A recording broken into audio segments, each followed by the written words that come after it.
Біздің ислах кекке арналған ингредиенттеріміз мұнда. Мынау бізде соус үшін қажетті ингредиенттер, ал мынау бетте бізде тестамызға қажетті ингредиенттер. Сотейник бізге соус пісіруге қажет, миксер, венчик және де щетка, қалып қажет болады және бос ыдыс қажет болады. Осы ингредиенттерді алдын ала дайындап алуларыңыз қажет. Құрғақ таза ыдысымызға жұмыртқамызды жарамыз. Жұмыртқамыз міндетті түрде бөлме температурасында болуы қажет.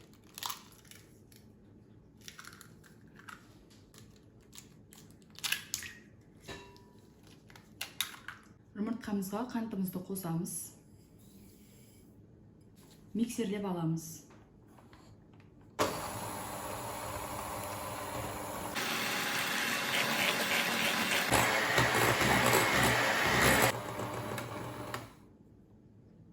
Жұмыртқамызға сүтімізді қосамыз.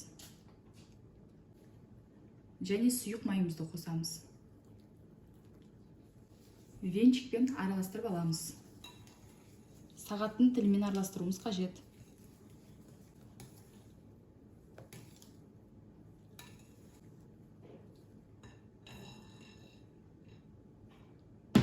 Құрғақ заттарымызды біріктіріп аламыз. Ванилин, разрыхлитель, қопсытқыш, какаомызды қосып араластырамыз. Какао менде алкализованный какао. Егер сіздер кондитерлік магазиннен сұрасаңыздар береді, немесе какао Малайзия деп сұраңыздар. Құрғақ заттарымызды 3 бөліп қосамыз.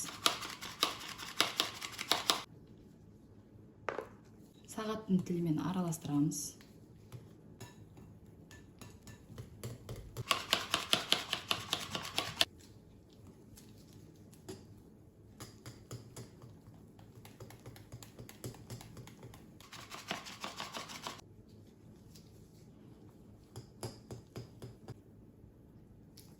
Неге біздің тестамыз осындай сұйық болу керек, қаймақ тәрізді.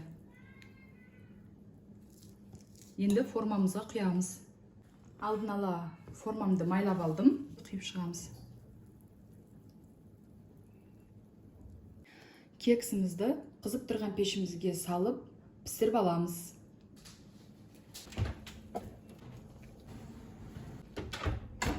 Сотейнигімізге сүтімізді құямыз. Қант, сұйық май, какао ұнтағын қосамыз. Жақсылап енді соусымызды араластырамыз. Соусымыз бір қайнағанға дейін тоқтамастан араластырып отыруымыз керек.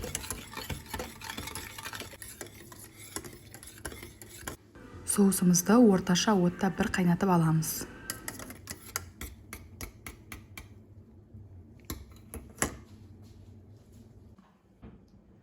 Пирогымыз пісіп шықты. Пирогымызды вилкамен тесіп шығамыз. Менде пирогымның беті кішкене жарылып пісті. Себебі духовканың ішінде менде кексім қалып қойды. Сондықтан сіздерге советую сразу алып шығуды и ұзақ ұстамауға. Потому что ұзақ ұстасаңыздар осылай көтеріліп жарылып кетеді. Соусым дайын болды. Қайнап тұр қазір. Қазақстан шоколадының жартысын дәм беру үшін қоссаңыздар болады. Құямыз кексімізға.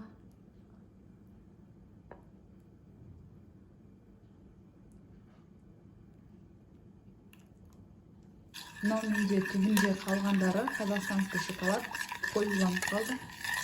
Себебі мен өкпішпен өткізбей қостым.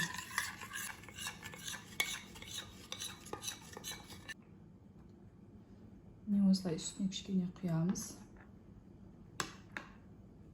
Негізі кексіміз пештен шыққаннан кейін кішкене салқындатып аламыз. Кейін осылай соусын құямыз. Бөлме температурасында соус сіңуі қажет. Пирогымыз қатты салқындамай тұрған кезінде қазір бетіне осы фисташканы сеуіп шығамын. Менде қазір фисташка иранский и турецкий. Екі түрлі фисташканың қосындысы, сондықтан түсі қатты жасыл емес. Турецкая фисташка пайдаланатын болсаңыздар таза, онда қанық жасыл болып шығады фисташкаларыңыз. Мен оны тек баклаваға пайдаланамын, ондай фисташканы. Пирогымыз бөлме температурасында салқындағанша күтеміз. Пирогымыз біздің салқындады, енді кесіп дәмін көрсек болады, қыздар. Өте тез дайындалады, ешқандай артық қымбат ингредиенттер жоқ. Егер фисташканың орнына кокосовая стружка пайдалансаңыздар болады.